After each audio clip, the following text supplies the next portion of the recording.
I'm not sure when this video aired, but I think it was a little while ago now, but still has a great deal of significance, especially with what's going on with Israel at the moment. Loads of world leaders are criticizing Israel, the blockade, you name it. Apparently, even though there's no credible sources or evidence to prove that Israel is actually doing this, but loads of world leaders will just latch on to the Gazan health ministry, I think it is, even though the Gazan health ministry is run by Hamas. But hey, let's believe in Hamas propaganda.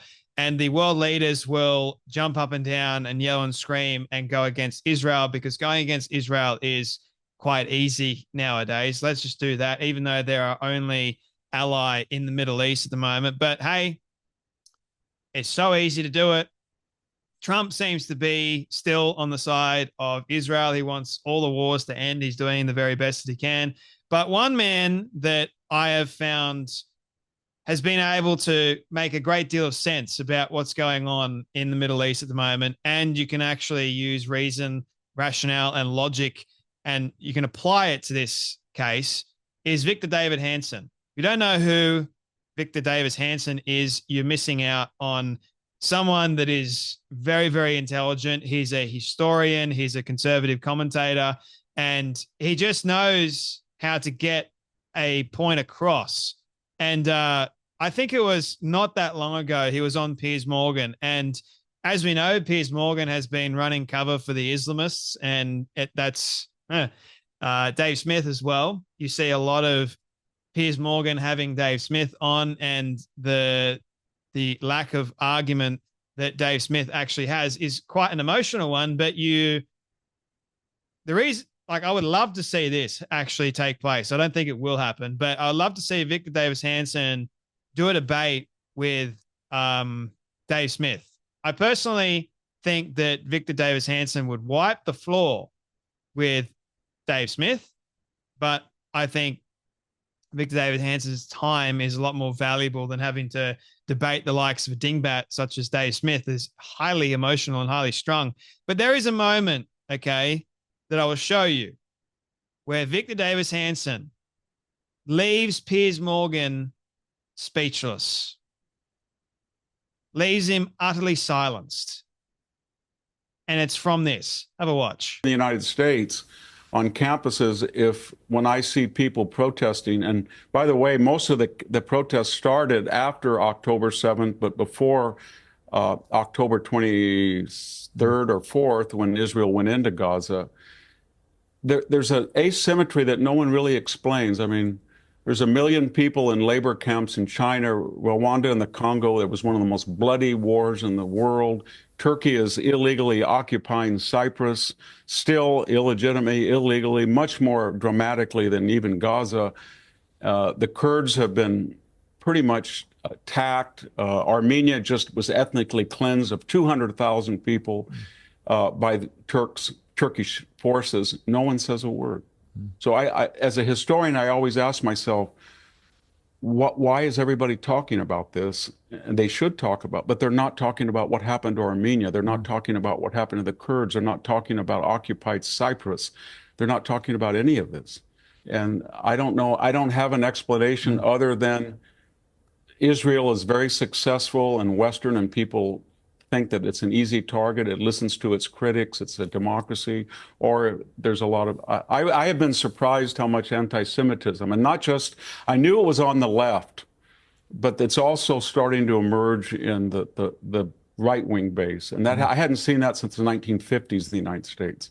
So it's very worrisome. And I don't think it's just in response to what Israel's doing. I think there was a deep-seated anti-Semitism that the Israeli-Gaza thing gives people a legitimate platform, because some of the things you hear on campus, it goes way beyond. I mean, when two Harvard students rough up a Jewish student, and one of them is made the grand marshal of a graduation ceremony, and the other one after that is known and investigated, and he's on probation, he's given a $63,000 scholarship by Harvard.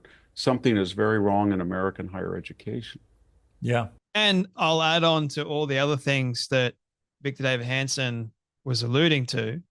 not just what's going on in China, Rwanda, Congo, Nigeria, but even Turkey, countless places, right? This is all going on in the world, but the thousands of Christians that are being slaughtered by Islamists currently, we can't talk about that. But the world is so fixated on Israel, especially Israel and Gaza. And you know why that is? Because it's so easy to paint Israel as the bad people. And it's sheer propaganda.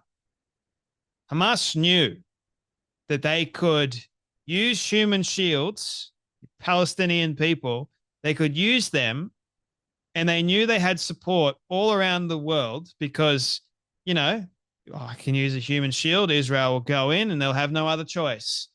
And they will make them out to be the bad people.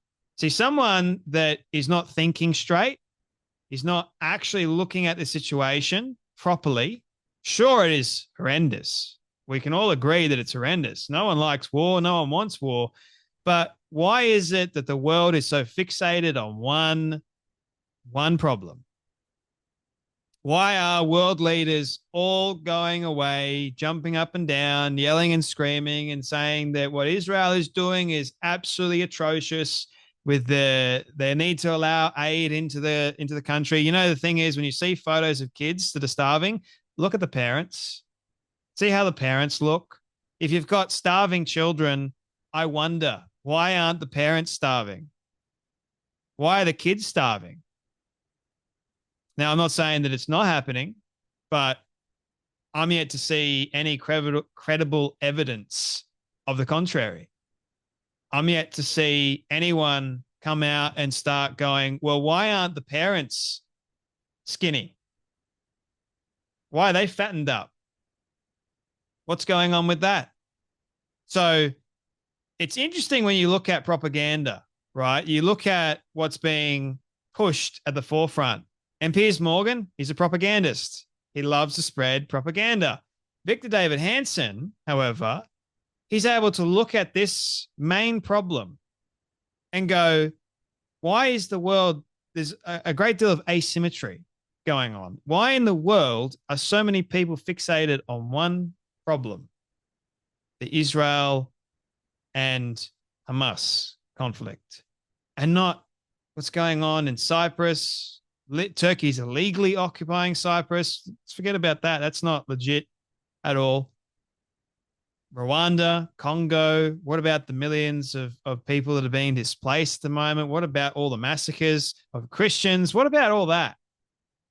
Can't talk about that. You know, we've got loads of political commentators like Dave Smith, for example, Candace Owens, countless that will just blame Israel and say that Israel is the problem. Israel is at fault for literally everything. And that is intellectually lazy. Not only intellectually lazy, it's intellectually dishonest.